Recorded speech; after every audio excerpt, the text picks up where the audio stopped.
महोदय।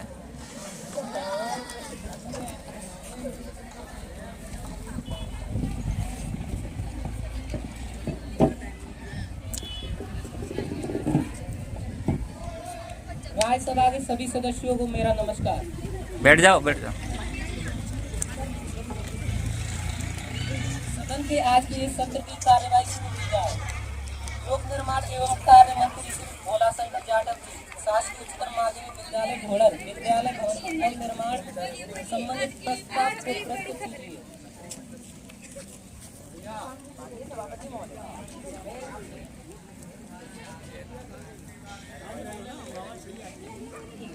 माननीय सभापति महोदय, मैं अपने विद्यालय के छात्र छात्राओं के भविष्य को बेहतर बनाने के लिए इस प्रस्ताव को पेश कर रहा हूँ।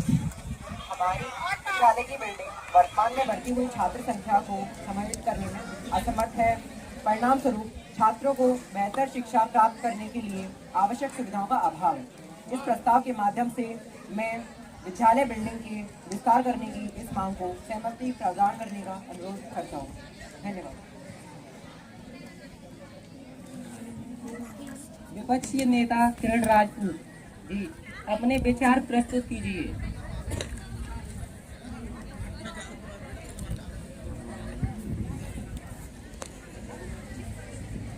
माननीय सभापति महोदय, मैं इस प्रस्ताव का बड़ा विरोध करती हूँ। ये परियोजना हमारे राज्य के लिए बड़ा वित्तीय बोझ होगी।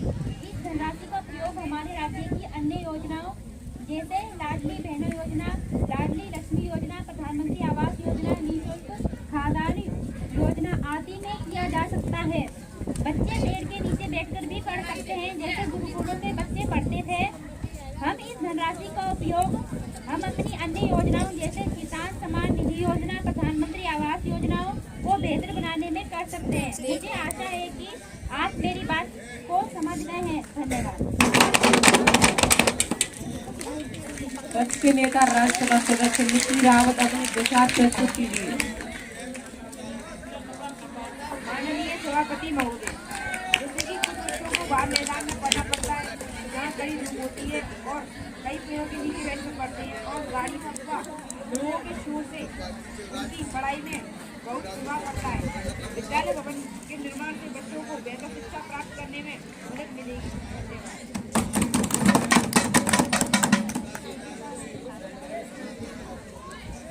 विपक्ष के नेता स्नेहा राजपूत जी अपने विचार प्रस्तुत कीजिए।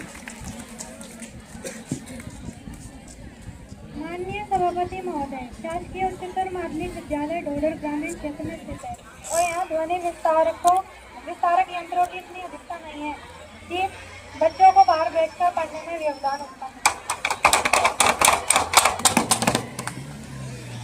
राधिका बैरागी जी अपने विचार प्रस्तुत कीजिए।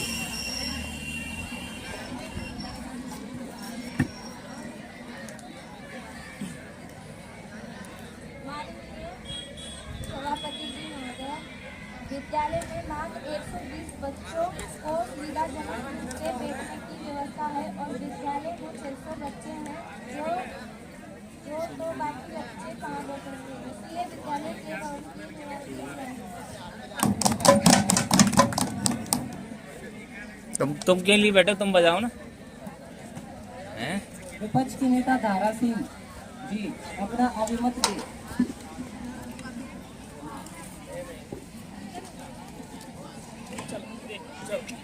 माननीय सभापति महोदय, हमें बिल्डिंग की कोई जरूरत नहीं है। हमारे ग्रामीण ढोलर विद्यालय के पास छात्रावास है, जिसमें विद्यालय के बच्चों को उसमें बैठकर आसानी से पढ़ाए जा सकते हैं। इसमें उन्हें कोई परेशानी नहीं होगी। धन्यवाद।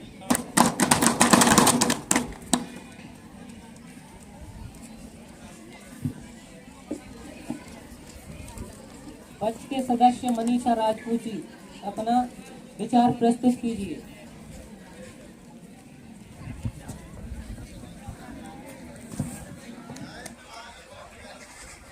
माननीय सभापति महोदय, कुछ बच्चों को बगल में शासकीय प्राथमिक शाला भवन में भी बैठकर पढ़ना पड़ता है। इससे उन बच्चों की पढ़ाई में भी अवरोध उत्पन्न होता है। विद्यालय के बेहतर होने से ही पूरे क्षेत्र का विकास संभव होगा।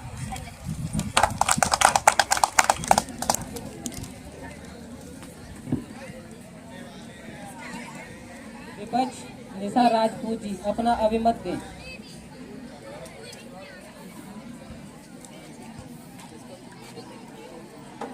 माननीय सभापति महोदय, राज्य के विकास के लिए विद्यालय भवन निर्माण की आवश्यकता क्यों? क्या पौराणिक काल में विद्यार्थी पेड़ों के नीचे बैठकर नहीं पढ़ा करते थे? आज के आधुनिक दौर में ऐसा क्या हो गया है कि विद्यार्थी पेड़ों के नीचे बैठकर अपना अध्ययन नहीं कर सकते? अरे टूट जाएगी वो।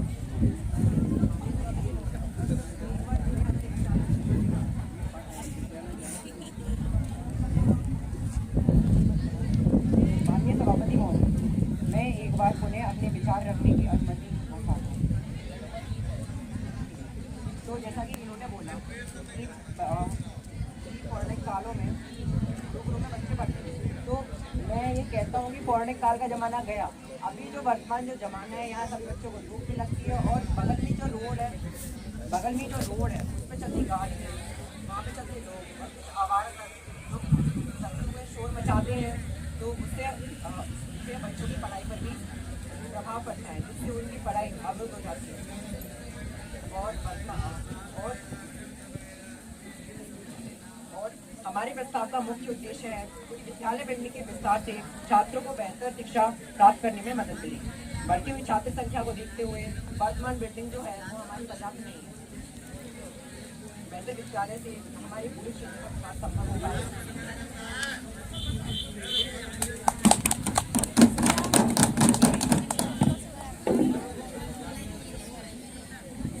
विपक्ष के सदस्य नेता कोई भी अपना विचार व्यक्त कर सकता है। विपक्ष के नेता या सदस्य कोई भी इस पर अपना विचार अभिव्यक्त कर सकता है।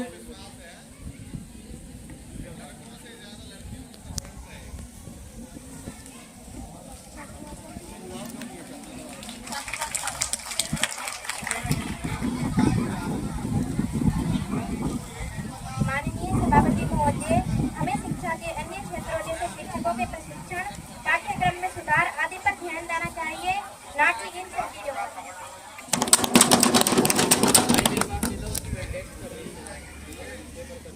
विपक्ष के पक्ष के सदस्य राम गोपाल अपना अभिमत दें। माननीय अध्यक्ष महोदय, मैं अपने कुछ विचार यहाँ पर रखना चाहता हूँ। छात्रावास में SC और ST छात्रों के लिए निर्धारित है, क्योंकि वंचित गरीब छात्र भी पढ़ते हैं, इसीलिए उसमें पढ़ना अनुचित है, क्योंकि सामान्य व्यक्ति तो उसमें पढ़ ही नहीं सकते। वो ST और SC के लिए निर्धारित होते हैं।